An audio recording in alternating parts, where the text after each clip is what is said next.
The first box struck my marble kitchen island, hard enough to make my coffee tremble in its cup.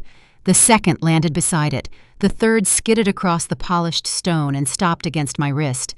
My son checked his gold watch as if he were timing a delivery. "You have 4 hours to pack," Mom Desmond said. "The van from Fulton County Senior Care arrives at noon." For several seconds I did not answer. I looked at the 3 cheap cardboard boxes, then at the man standing on the other side of them. He wore a navy suit tailored by a man I had introduced him to. The watch on his wrist had been a gift from me when he turned 40. Even the confidence in his posture had been purchased with money from the company I built.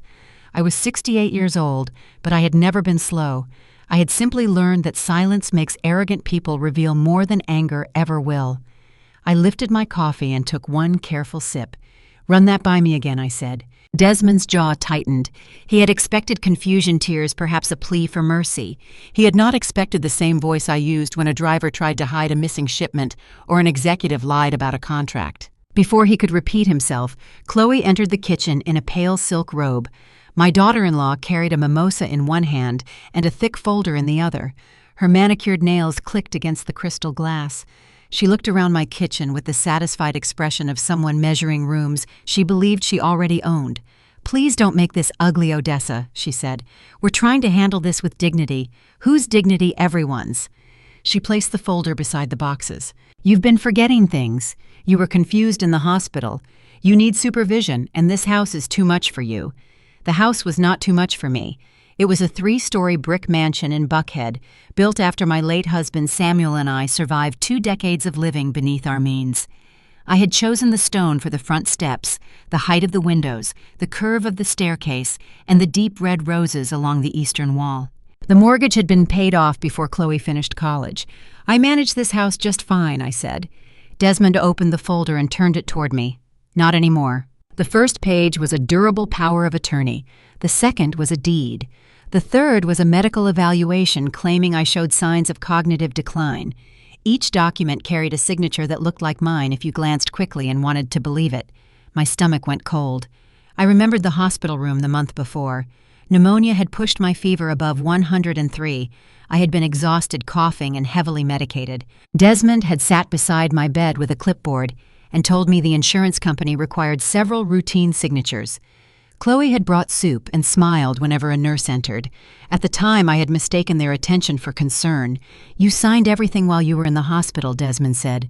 "The deed is mine. The house is mine. And yesterday the board appointed me acting chief executive officer of Vance Freight and Logistics." I looked up from the papers. The board did what? "You're on medical leave indefinitely." Vance Freight and Logistics had begun in 1986 with 2 used delivery trucks, 1 rented garage, and a ledger I kept beneath my mattress because the bank had refused me a business account. 40 years later, we operated more than 200 trucks, 6 distribution centers and contracts along the entire East Coast.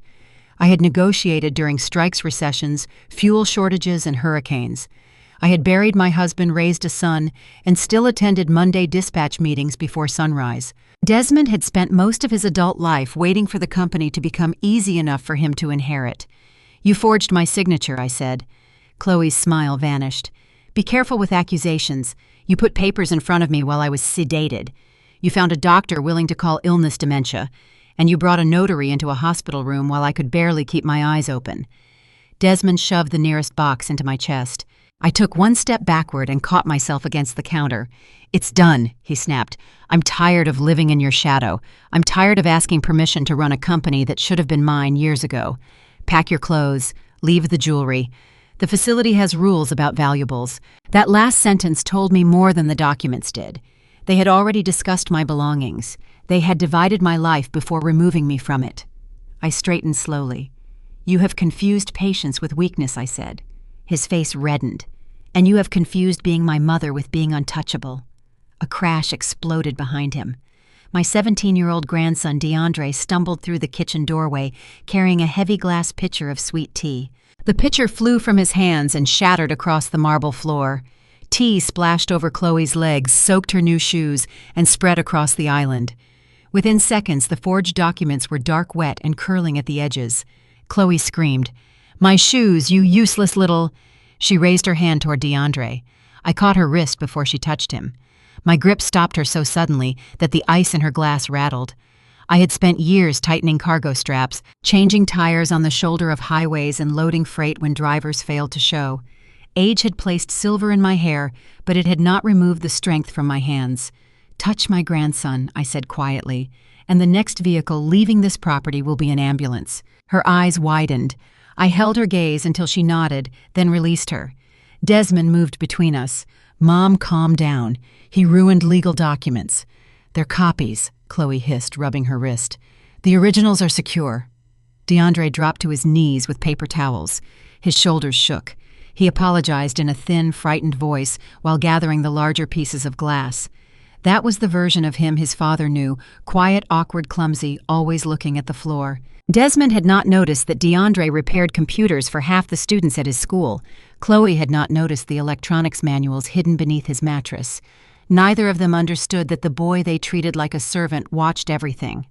I bent to help him. Our hands met over a shard of glass. He leaned close to my knee, still pretending to wipe the floor. "Let them leave Nana," he whispered. "Their escrow closes at 2. I found the drive. I know what they're doing." I did not look at him. I did not ask what drive.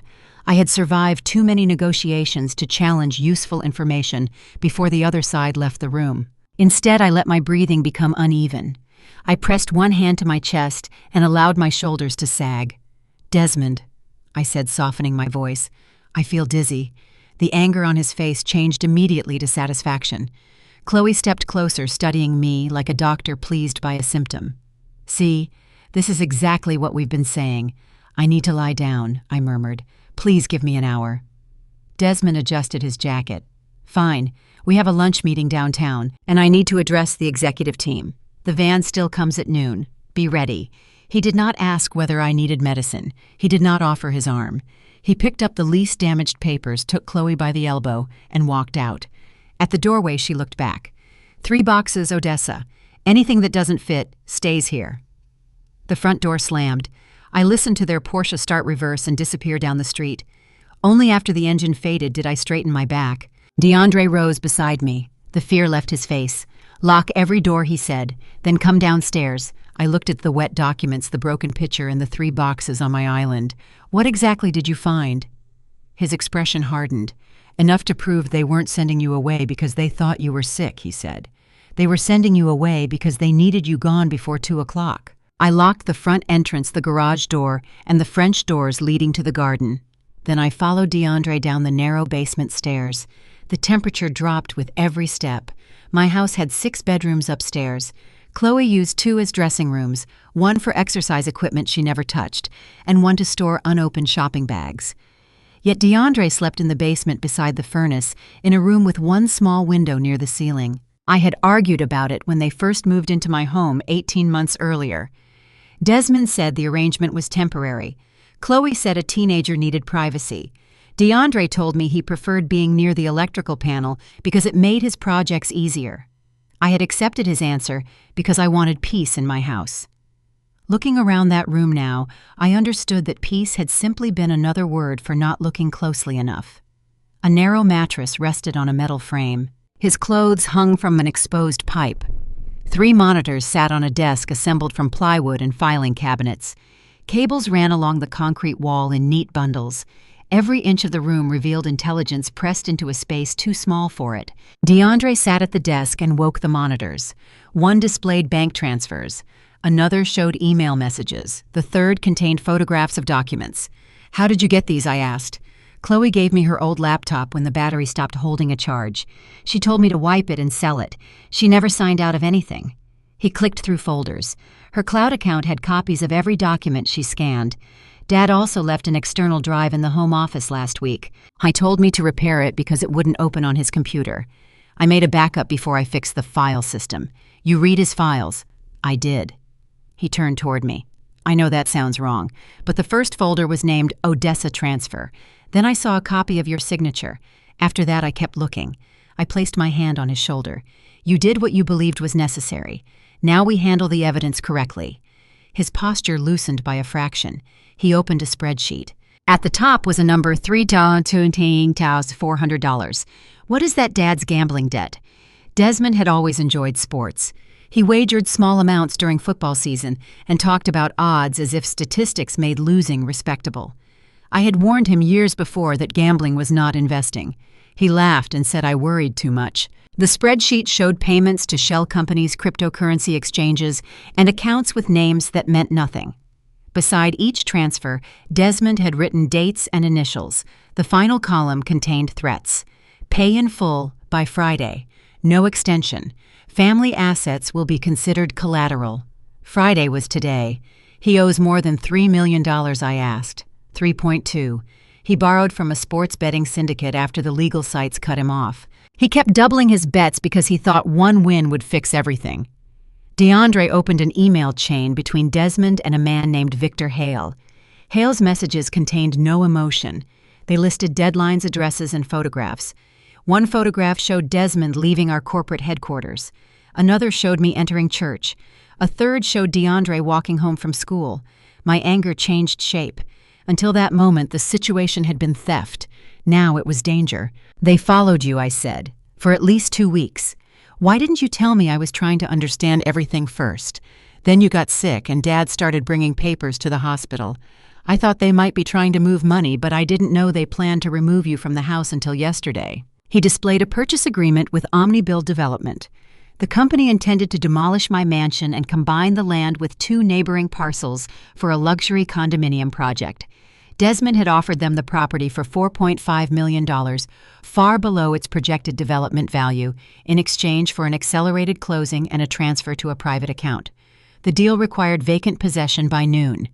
That is why the van was coming, I said. They needed witnesses who could say I left voluntarily.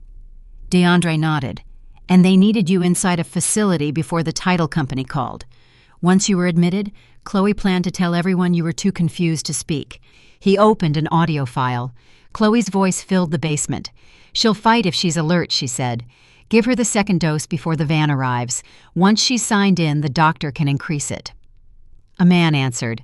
The hospital signature is enough. Don't overdo anything until after closing. I recognized the man as Dr. Calvin Pritchard, a private physician Desmond had recommended after my regular doctor retired. I sat on the edge of DeAndre's bed. The room seemed colder. They were going to drug me again. DeAndre looked down. I think Chloe already did. The tea she brought you at the hospital made you sleep almost 14 hours. The nurse's notes said your oxygen was stable, but you became unusually unresponsive after Chloe visited. I remembered waking with a dry mouth and a headache so severe I could barely focus. Desmond had been sitting beside me with a pen. For one dangerous second, grief weakened me. Not fear, not disbelief, grief. A mother can prepare for a child's disappointment, selfishness, even resentment. She does not prepare for the possibility that the child she protected would calculate how much medication it took to make her defenseless. I looked at DeAndre. What else? He opened a second folder. There were emails between Desmond and 3 executives at Vance Freight and Logistics, Gregory Bell from Regional Operations, Martin Lyle from Accounting, and Harrison Cole from Acquisitions. They had arranged an emergency board meeting without notifying 2 independent directors. They used the forged power of attorney as proof that Desmond controlled my voting shares.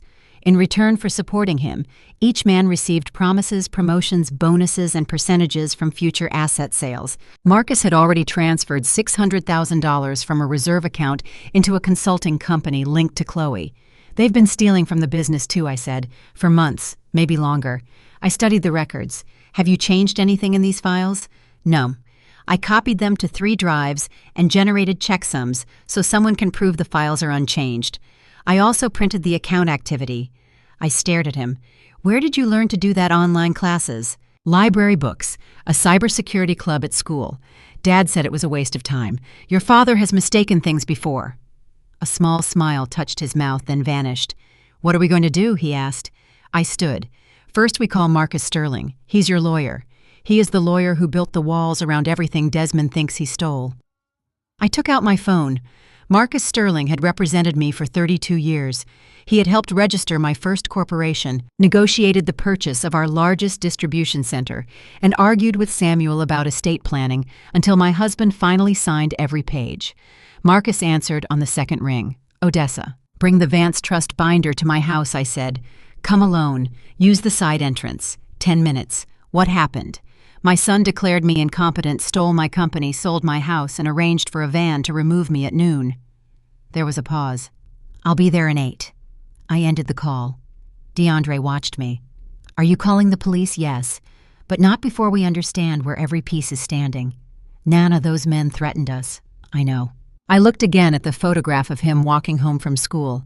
That is why you are not leaving my side today, and it is why Desmond will not be allowed to control the timing of what happens next. What does that mean? It means your father expected me to spend the day defending myself. Instead, he is going to spend the day discovering that he never understood what he was attacking. Upstairs, the grandfather clock struck 9. 3 hours remained before the transport van was due. 5 hours remained before the fraudulent escrow closing. And somewhere downtown, my son was putting his name on the door of an office that had never belonged to him. Marcus Sterling arrived in 7 minutes. He entered through the side door carrying a black leather case and a thick binder embossed with the words, Vance Family Irrevocable Trust. His gray hair was untidy, and he had buttoned his shirt incorrectly beneath his suit jacket. In 32 years, I had never seen him look rushed. He saw the broken glass, the wet documents, and the 3 boxes on the kitchen island. Start at the beginning, he said. I did not. I handed him the forged power of attorney. He read it standing up. His eyes moved from the notary seal to the physician's statement, then to the signature page. This is not your signature, he said. It is close enough to fool someone who wants to be fooled. Where are the originals with Desmond, according to Chloe? Marcus opened his case and removed gloves and a clear evidence sleeve. He placed the wet copy inside without touching the ink. Tell me everything. DeAndre brought his laptop upstairs. For the next 40 minutes, we walked Marcus through the gambling debts, the Omni-Build agreement, the board conspiracy, the medical plan, and the audio recording. He asked precise questions and wrote almost nothing. That was how Marcus worked when the situation was serious. He listened until the entire structure existed in his mind. When DeAndre finished, Marcus closed the laptop. First, he said neither the house nor your controlling shares belong to you personally. They belong to the Vance Family Irrevocable Trust. You are the sole acting trustee. A power of attorney, even a legitimate one, does not allow Desmond to transfer trust property. DeAndre frowned. So the deed is worthless, worse than worthless. It is evidence of fraud. The county records still show the trust as owner. The title company should have discovered that before accepting any closing documents. Omni-Build's lawyers know, I asked. They may know, or they may have relied on a preliminary package supplied by Desmond. Either way, no clean title can pass without your signature as trustee. And the company Marcus opened the binder to the corporate governance section. 82% of voting shares are held by the trust. The emergency meeting was invalid because Desmond's proxy was invalid. 2 directors were excluded, and you were not given required notice. He is not chief executive officer. He is an employee occupying your chair. What about the money already moved criminal theft? We can freeze the accounts within an hour. He reached for his phone. I placed my hand over it. Not yet. Marcus stared at me. Odessa. If we freeze everything now, Desmond panics. The syndicate sees the deal collapse and comes here. We need law enforcement, but I do not want patrol cars arriving before we know who is watching the house. You cannot handle organized criminals as if they are difficult vendors. I am not planning to handle them. I am planning to give the police a place, a time, and evidence strong enough that no one walks away. Marcus stood very still. What are you proposing? We notify a detective you trust and the FBI Financial Crimes Unit. Quietly. They watch Desmond, the buyers, and this property. They do not move until the people threatening my family expose themselves. That is not a legal strategy. That is bait. It is controlled timing. It is dangerous. So is letting violent men choose when to collect a debt. He walked to the window and looked at the street. You understand that police may refuse to wait. Then give them the facts and let them decide. But do not call Desmond, do not warn the board, and do not freeze the account until the buyer's funds are no longer part of his plan. Marcus turned. You intend to let Omni-Build continue.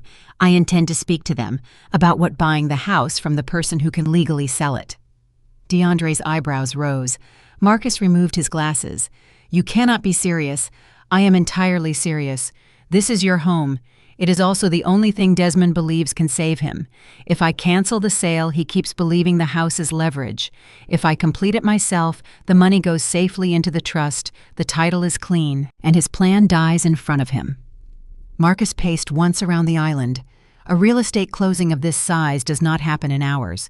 The buyer already has funds staged. Their title team has already done most of the work. Their surveyors have been around my property for weeks, which explains the utility markings I saw near the garden. Desmond has been preparing this quietly. I am not creating a transaction today. I am replacing the fraudulent seller with the legal one. And then what? I give them possession. His expression changed. Immediate possession, yes. Odessa, they want to demolish the house. I know. DeAndre looked from Marcus to me. You're going to let them tear it down. I saw the house as it had been when Samuel and I first entered it. Empty rooms, fresh paint.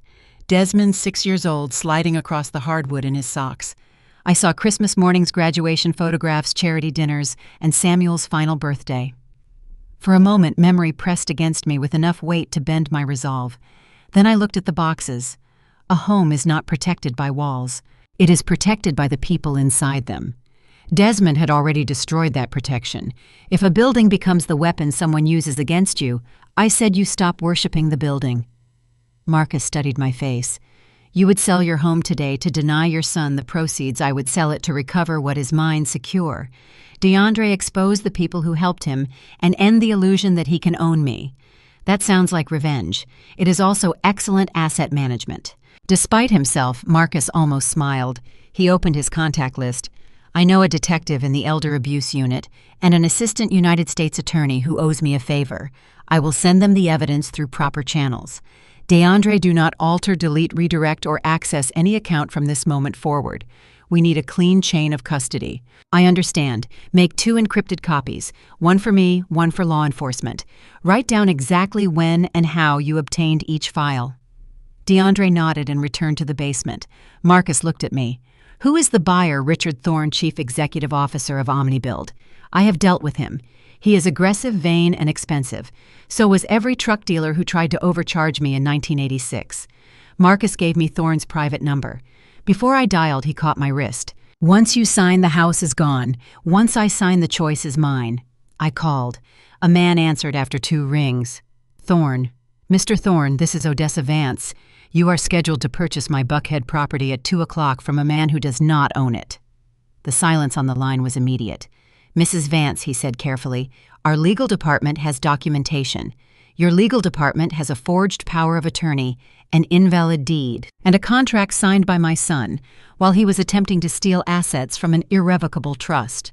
If your company wires money to him, you will become part of a federal fraud investigation. His voice hardened. That is a serious accusation. It is a documented fact. My attorney is standing beside me. He can send the trust record and county filing within 5 minutes. Marcus was already scanning the relevant pages. Thorne lowered his voice. What do you want? I want to know whether OmniBuild wants this land or merely wants to help my son commit a crime. We want the land, then buy it legally. Another pause. From you, from the Vance family irrevocable trust. Clean title. No competing claim. Immediate possession after closing. The man on the line began recalculating his day. We would need revised documents, title confirmation, escrow approval. Your funds are already staged. Your title company has already examined the parcel. Your demolition permit application was filed 3 weeks ago. Do not pretend this deal began this morning. Marcus looked sharply at me. I pointed toward the utility markings outside. Thorne exhaled. Even if we proceed, we would need at least several days. You have until 1:30 to bring your title officer, your counsel, and a certified transfer confirmation to my dining room. The price remains $4.5 million. In return, you receive a valid deed in possession today. That deadline is unreasonable. So was negotiating with a thief. If we walk away, I call your largest competitor, offer them the same clean title, and give federal investigators every message your company exchanged with Desmond. Marcus raised a finger, warning me not to cross into an improper threat. I kept my voice level. I am not asking you to conceal evidence, I continued. I am asking you to preserve it, cooperate with counsel, and decide whether you want a lawful transaction. Nothing else. Thorne was silent for nearly 10 seconds. Send the trust documents, he said. My team will review them immediately. And no one from OmniBuild contacts Desmond until our lawyers agree otherwise. He is expecting an update. Let the normal escrow portal show that title review is pending. That is true. All right. 1:30, Mr. Thorne. We'll be there. I ended the call. Marcus stared at me. You just replaced a fraudulent seller, preserved a criminal investigation, and negotiated immediate possession in under 4 minutes. I spent 40 years moving freight through storms, strikes, and ports that changed rules while my trucks were in line. I looked at the clock. It was 10:17. The transport van would arrive in less than 2 hours.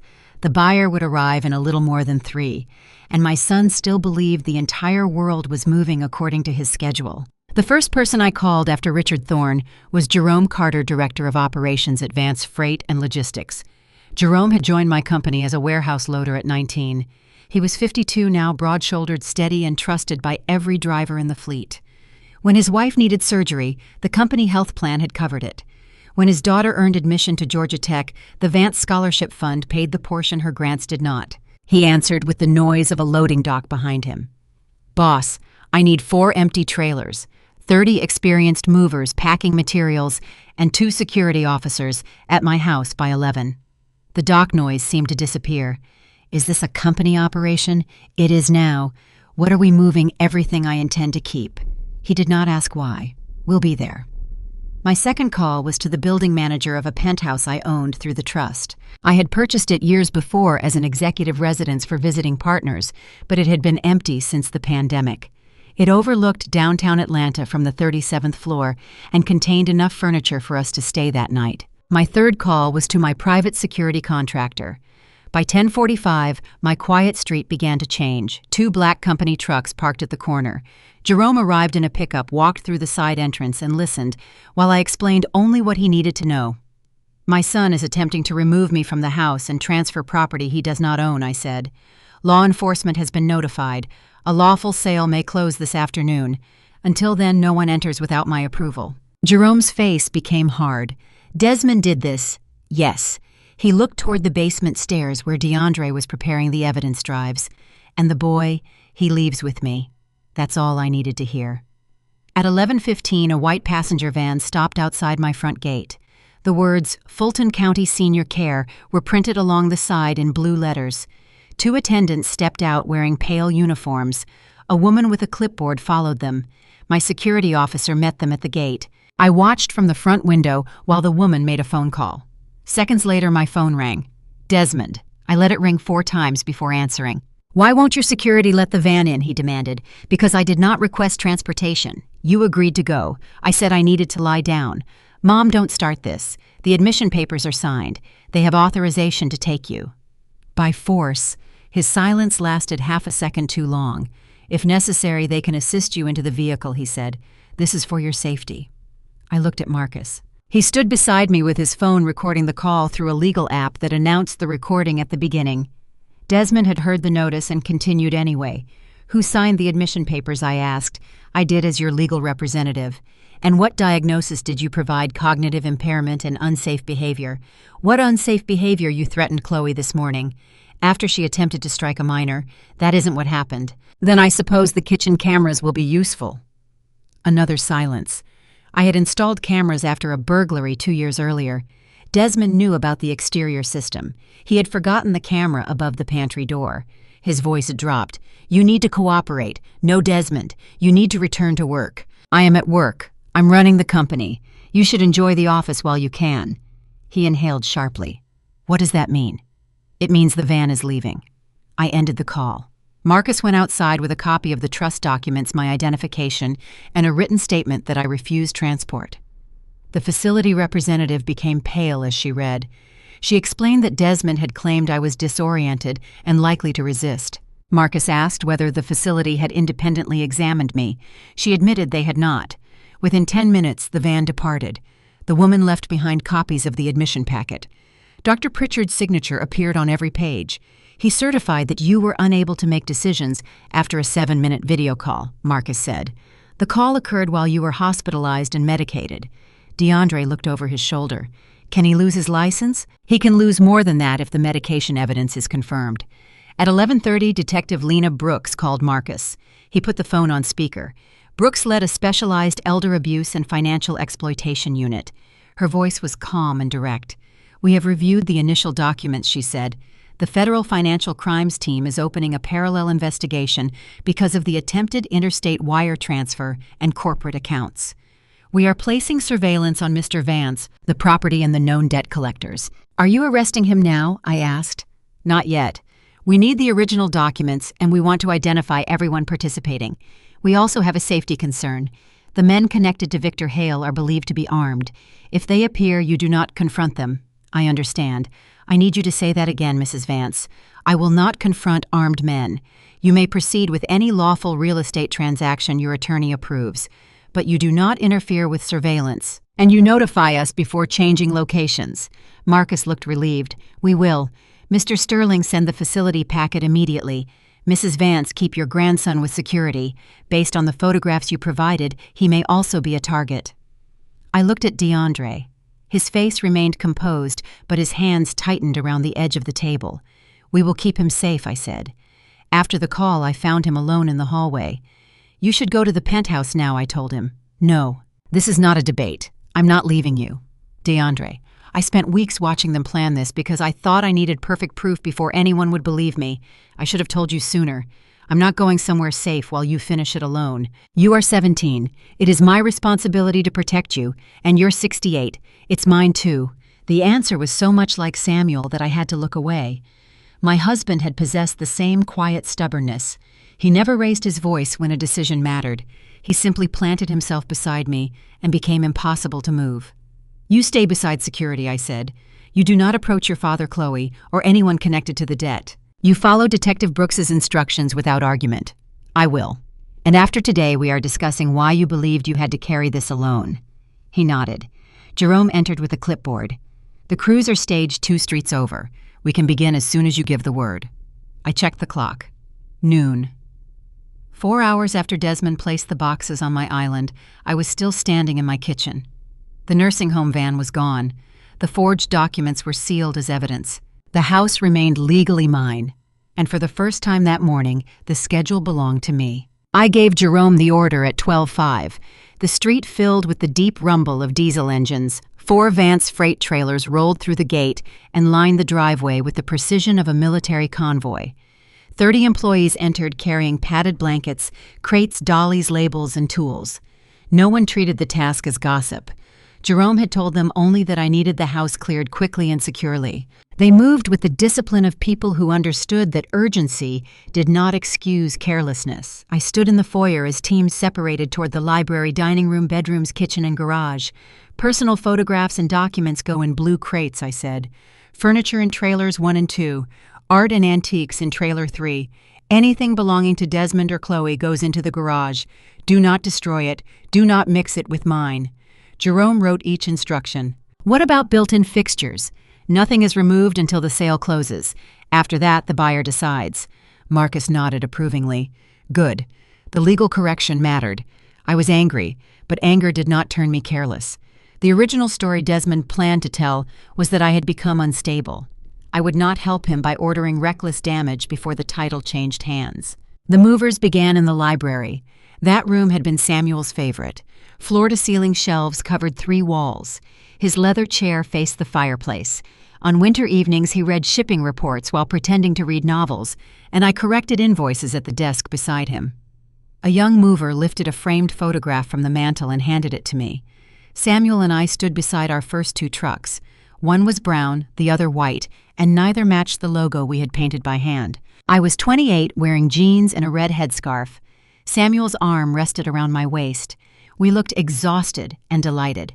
Behind the photograph, dust marked the shape of 40 years. I carried it to a blue crate myself. As the room emptied, memories surfaced in unexpected objects. A brass bell had hung in our first dispatch office. Samuel rang it whenever we signed a new client. A chipped coffee mug came from the year a storm stranded 12 drivers in Savannah. A framed newspaper article called me Atlanta's trucking pioneer, though the reporter had misspelled my name twice. Each item belonged to a life Desmond had witnessed but never understood. He believed the mansion proved our success. The truth was hidden in things no buyer would value: handwritten route maps, payroll ledgers, photographs of employees at weddings, sympathy cards from families after accidents, and letters from drivers whose children had gone to college. I packed those first. At 12:20, Marcus received the revised purchase agreement from OmniBuild. He read it in the dining room while movers wrapped the china cabinet behind him. They accepted the trust warranty, the price, and immediate possession, he said. They also agreed to preserve all communications with Desmond and cooperate with investigators. Demolition. They already have a valid city permit based on the parcel, not the seller. Utilities can be disconnected today because they arrange the crews in advance. Structural work may begin after the title records and safety officer sign off. So Desmond prepared everything needed to destroy the house. Marcus looked at me over his glasses. Accept legal ownership. A bitter kind of symmetry settled over me. I walked upstairs. In my bedroom, 2 women packed my clothes into wardrobe boxes. The bed had already been stripped. Sunlight stretched across the bare mattress. I opened the drawers of the nightstand and found Samuel's watch. He had worn it for 33 years. After he died, I kept it beside the bed because the faint scratches on the face still looked like his life. I closed my hand around it and sat down. For the first time that day, no one was speaking to me. No papers needed signing. No one was asking for instructions. In the silence, the cost of what I had chosen finally arrived. I was selling the last place where Samuel had been alive. The morning after his funeral, I had sat on the front porch and listened for his footsteps inside. For months, I reached toward his side of the bed before remembering. The house had held me through that grief. Its rooms had absorbed every moment when I could not allow the company to see me break. Now I was choosing to let strangers tear it down. I pressed the watch to my palm. "Am I destroying too much?" I whispered. No answer came, of course. But I remembered something Samuel said when we sold our first warehouse. We had spent 10 years repairing that building. I cried when the new owner removed our sign. Samuel told me we did not build the company to become servants of a wall. The house had been a shelter. Then Desmond turned it into collateral evidence and a trap. Keeping it only because I loved what it had been would not restore what he had done inside it. I placed the watch in my pocket and stood. In the hallway, I found a box of Desmond's childhood belongings: a baseball glove, school awards, a clay handprint from kindergarten, a drawing of our family beneath a yellow sun. For several seconds, I considered leaving the box in the garage with his suits and golf clubs. Instead, I carried it downstairs and placed it in a blue crate. Jerome noticed. "You're taking his things." "I'm taking the boy he was," I said. "The man he became can collect the rest from the police." At 12:40, the kitchen had become a command center. Marcus worked with OmniBuild's lawyers on one end of the island. Detective Brooks sent updates through a secure channel. Jerome tracked rooms and trailers on a tablet. DeAndre labeled evidence and wrote a timeline of each file he had discovered. I stood in the middle of it all and realized something painful. This was what Desmond had always resented, not my money, but the fact that people trusted my decisions. He wanted the appearance of command without the years of service that created it. He believed authority could be transferred with a signature because he had never understood that authority was renewed every day by the people who chose to follow you. At 1 o'clock, Jerome reported that the first floor was nearly empty. At 1:10, Detective Brooks sent a photograph of Desmond entering Vance headquarters with Gregory Bell. Chloe had gone to a hotel spa downtown. At 1:15, the escrow portal showed title review in progress.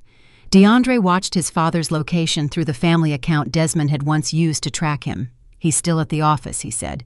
"He has a board meeting scheduled until 3. "Do not access anything else," Marcus reminded him. "I'm not." The location sharing is still enabled on our family plan. At 1:25, 2 black sedans and a title company vehicle entered the gate. Richard Thorne arrived wearing a gray suit and an expression of controlled irritation. 4 lawyers followed him along with a title officer, an escrow representative, and an engineer carrying rolled plans. He stopped in the nearly empty foyer. "You cleared the house already. I move freight for a living," I said. He glanced at the workers carrying a sofa through the front door. "You understand that once this closes, OmniBuild owns the structure and everything remaining in it." "I understand contracts, Mr. Thorne." Marcus led the group into the dining room. The table remained because it was too large to remove before closing. Its polished surface was covered with legal documents. For 40 minutes, the room filled with the language of warranties, indemnities, title exceptions, access rights, environmental responsibility, and evidence preservation. I read every page. Marcus explained every change. Thorne attempted to shorten 3 provisions. I refused 2 and modified 1. At 1:58, the escrow representative placed a tablet in front of me. "The funds are verified," she said. $4,500,000 less agreed closing costs will transfer directly to the Vance Family Irrevocable Trust upon execution. I looked at the signature line. Odessa M. Vance, sole acting trustee. The clock in the hallway began to strike 2. At that exact hour, Desmond believed a payment was being sent to him. I signed. Marcus signed as witness. The title officer notarized the document. The escrow representative confirmed the transfer. My phone vibrated with a bank alert. Funds received. Richard Thorne extended his hand. Omnibuild now owns the property. I shook it once. And the trust owns the money. His grip tightened. For the record, Mrs. Vance, I do not appreciate being used in a family dispute. For the record, Mr. Thorne, you were already in the dispute. I merely required you to stand on the legal side of it. One of his lawyers looked down to hide a smile. Thorne withdrew his hand. Our crews begin utility shutdown immediately. Initial demolition is scheduled for 4:30. Start with the front porch. He stared at me. Why? Because my son will see it from the street. Marcus closed his eyes briefly. Thorne studied me for several seconds, then nodded to his engineer. Front porch first. Once the title transferred, the pace doubled. Omnibuild's safety crews entered to verify that water, gas, and electricity could be disconnected. Vance movers removed the final furniture. The dining table left in 6 padded sections. The chandelier descended from the foyer ceiling into a custom crate. Appliances rolled from the kitchen on steel dollies. By 3 o'clock, the mansion no longer looked abandoned. It looked erased. Rectangles of clean paint marked where paintings had hung. Sunlight entered through bare windows. Footsteps echoed across rooms that had once swallowed sound with rugs and furniture. I walked through each floor with Jerome and signed the inventory. Nothing of value remained except the memories attached to surfaces no trailer could carry. At the top of the stairs, I paused beside a series of pencil marks on the wall. Desmond's height at 7, at 9, at 12. Samuel had written the dates in small, careful numbers. When Desmond turned 14, he grew 4 inches in one summer and stood proudly against the wall every month. Chloe had once suggested painting over the marks because they looked untidy. I refused. Now Omnibuild would remove the wall entirely. I traced the highest line with one finger. How does a child who once leaned against a wall while his father measured him become a man who measures his mother's life in boxes? There was no single answer. I could identify choices, disappointments, and permissions. Desmond learned early that charm repaired many of his mistakes. I paid debts he should have carried. I found him jobs after he abandoned opportunities. Each time I called it helping. I may have taught him that consequences were temporary and my resources were permanent. That did not excuse what he did. But truth required me to see my own part clearly. I should have made him stand on his own sooner, I said. Jerome waited beside me. Maybe. But plenty of people get help from their mothers and don't try to bury them. I looked at him. My mother helped me for years, he continued. She watched my daughter when I worked nights. She loaned me money when my truck broke down. I paid her back. I didn't decide her kindness meant I owned her house. Desmond decided differently. That's on Desmond. We continued downstairs. DeAndre's basement was the last room. He had disconnected the monitors and packed the electronics into padded cases. His clothes were folded beside a black plastic garbage bag. He picked up the bag when he saw me. I'm almost ready. I took it from him. Nana, we need to go soon. I turned the bag upside down. Shirts, jeans, and socks fell onto the mattress. His eyes widened. What are you doing? You do not carry your life out of this house like trash. I handed him a brown leather duffel Samuel had used on business trips. It was not new or covered in a designer logo. The leather was soft from years of travel, and Samuel's initials were stamped beside the handle. This was your grandfather's. DeAndre touched the initials. I thought you kept it in the safe. I did. Now it belongs to you. His throat moved as he swallowed. You never met him long enough to remember, I said, but he would have recognized you. He was quiet, too. People mistook that for weakness until he spoke. DeAndre opened the bag carefully. Pack what matters. We will replace what does not. He sat on the mattress and began folding his clothes again. I noticed a small cardboard box beneath the bed. What is that? He hesitated. Nothing. I pulled it out. Inside were unopened birthday cards, school certificates, and a photograph of DeAndre with his mother. Desmond's first wife, Alicia, had died in a car accident when DeAndre was 9. Afterward, he had come to live with his father permanently. At the bottom of the box was an acceptance letter from a summer cybersecurity program at Georgia Tech. You were accepted. He looked down. Dad said it cost too much. The letter listed a full scholarship. It says tuition is covered. He said I needed to work for him this summer instead. Chloe wanted someone at the house while they traveled. My anger returned quieter and sharper. Were you going to tell me I thought you had enough going on? That sentence ends today. I placed the letters in the duffel. You do not protect adults by shrinking your future. He nodded without looking up.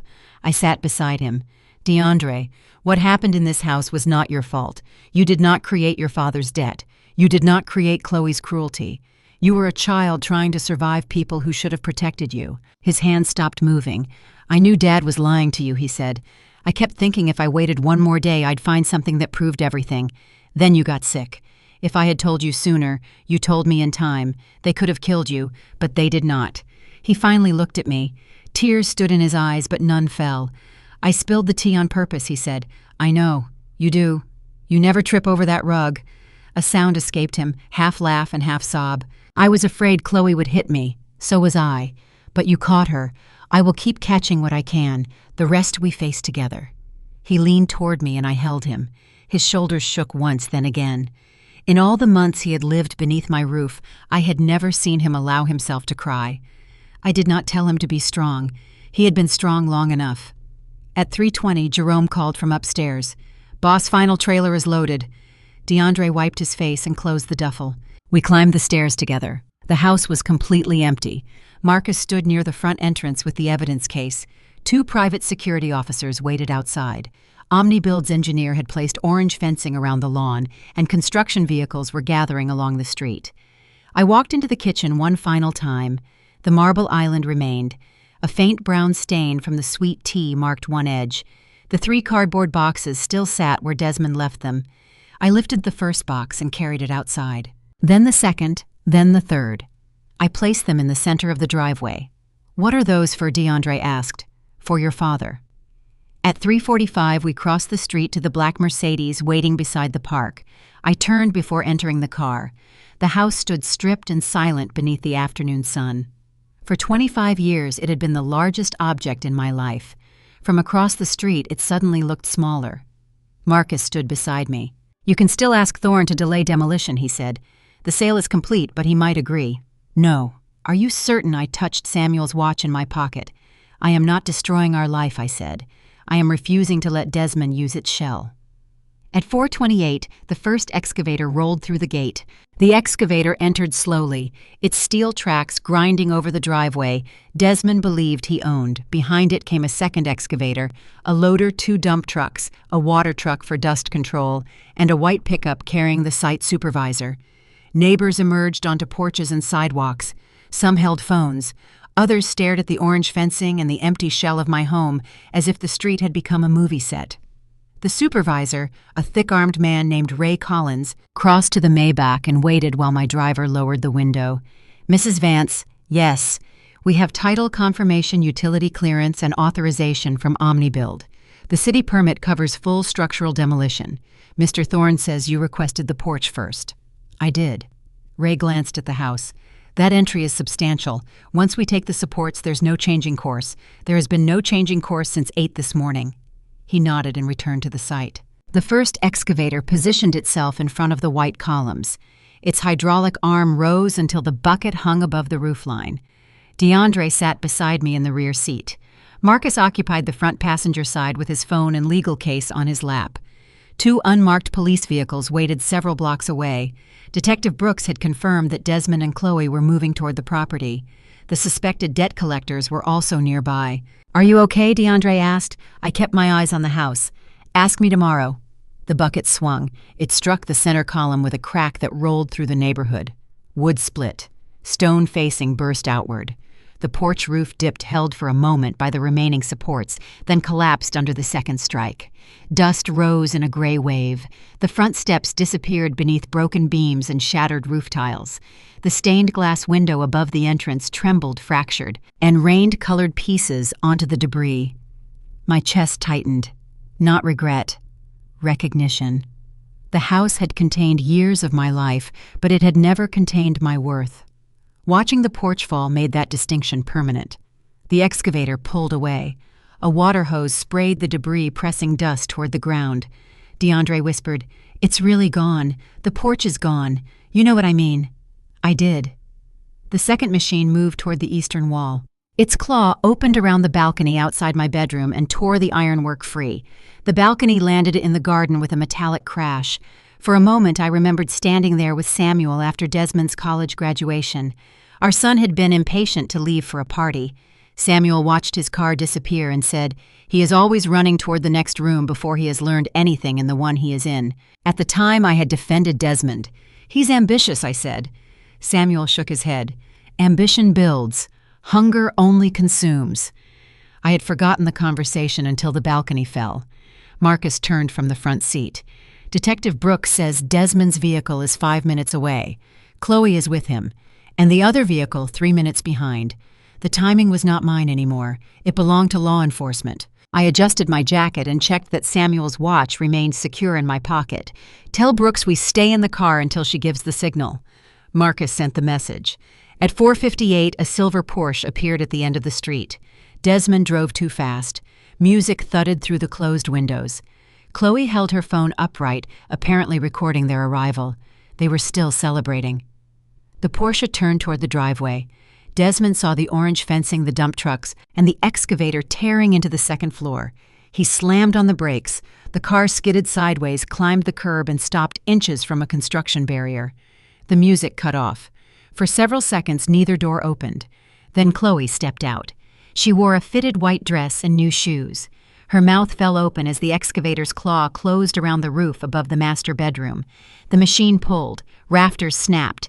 Half the roof folded inward. Chloe screamed. Desmond stumbled from the driver's side. Dust settled on his dark suit. He looked from the machinery to the crushed gate, then to the pile that had been my front porch. He ran toward the fencing. "Stop!" he shouted. "Shut it down!" Ray Collins intercepted him. "This is an active demolition site. Stay behind the barrier. I own this house." Desmond grabbed the front of Ray's safety vest. "Get those machines off my property." Ray removed his hands with practiced calm. "The property belongs to Omni Build Development. I have a recorded deed, a city permit, and written authorization. That deed is mine. I sold it to them." "No, sir. Odessa Vance sold it to them." Desmond stopped moving. Ray pointed across the street. Desmond followed his finger and saw the Maybach beneath the oak trees. I waited for Detective Brooks's message. "Stay put. Subjects not yet together." Desmond crossed the street alone.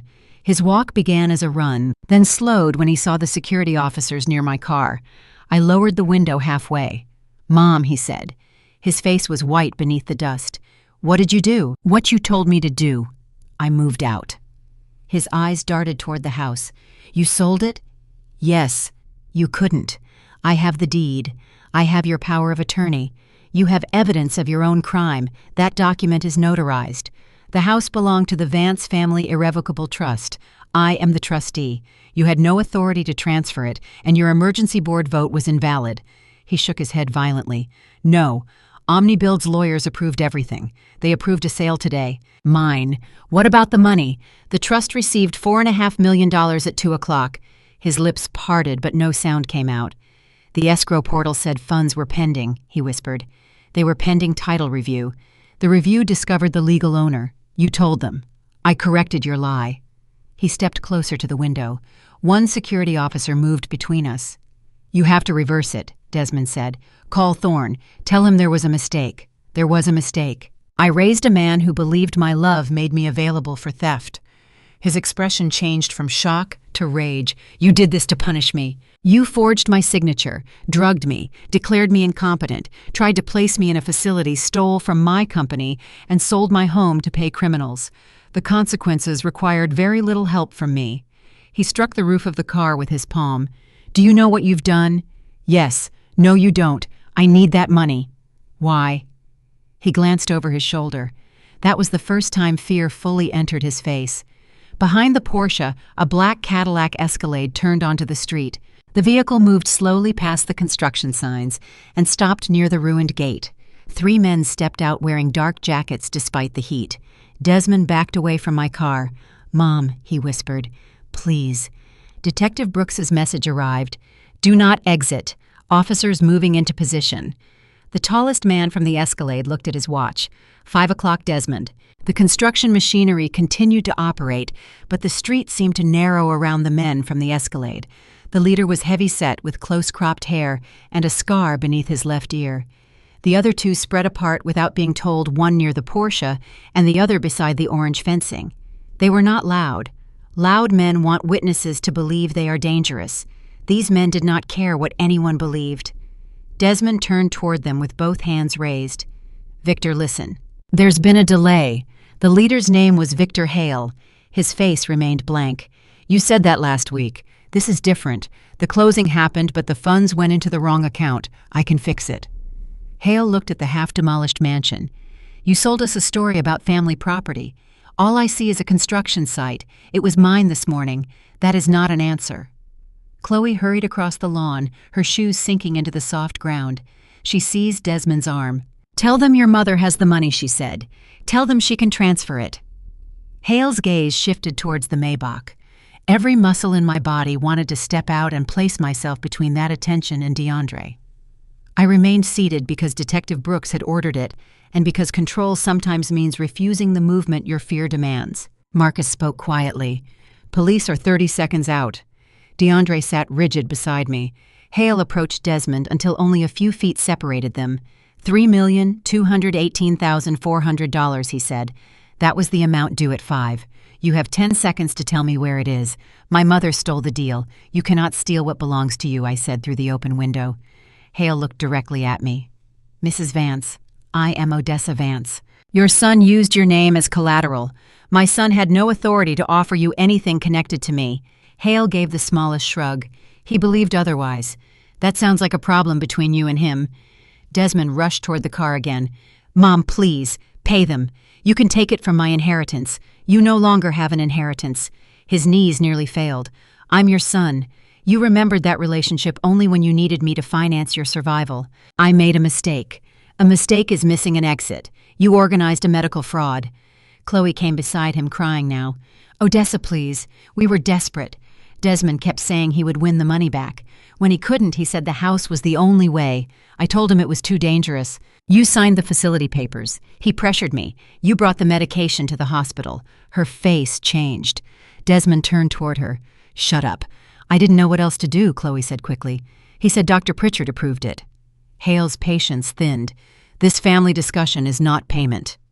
One of his men opened his jacket far enough to reveal the grip of a handgun.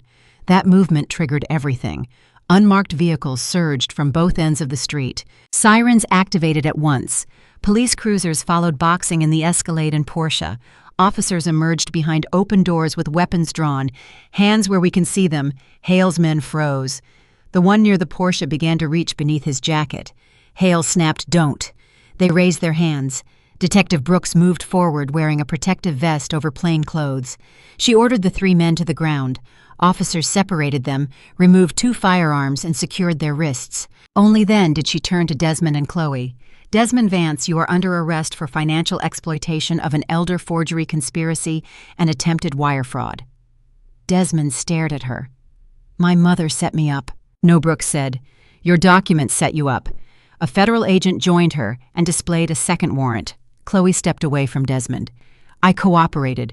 I just told you he forced me." "You told your mother-in-law," Brooks said, "in front of 4 recording devices." Chloe looked around. The pantry camera no longer existed, but DeAndre's phone, my car's security system officer's body cameras, and a police surveillance unit had captured her statement. Desmond turned on her. "You said you would keep your mouth shut. You ruined everything," she screamed. "Your gambling ruined everything. You wanted the house. You said she would never fight back." The argument ended when officers placed them in separate handcuffs. Hale, lying face down on the street, laughed once. "You bet your mother's house," he said to Desmond. "That might be the stupidest wager I've ever seen." Desmond looked toward me. "Mom, don't let them take me." I opened the car door after Detective Brooks signaled that the scene was secure. My security officers stepped out first. DeAndre remained inside until Brooks personally waved him forward. I crossed the street. The air smelled of diesel wet dust and broken wood. Behind Desmond, the excavators had stopped. Workers stood at a distance watching silently. My son looked smaller in handcuffs. He had cried as a child whenever he believed punishment was coming. He used to press his face against my skirt and promise he would never do it again. Many times I accepted the promise before he understood the harm. That habit ended in the street. "You can fix this," he said. "Tell them it was a misunderstanding. The evidence is not a misunderstanding. Say the signature was yours." "No. Please. You gave me 3 boxes." I pointed toward the driveway where they still sat among the debris. "Those belong to you now. Whatever the police release from the garage can fit inside them." His face twisted.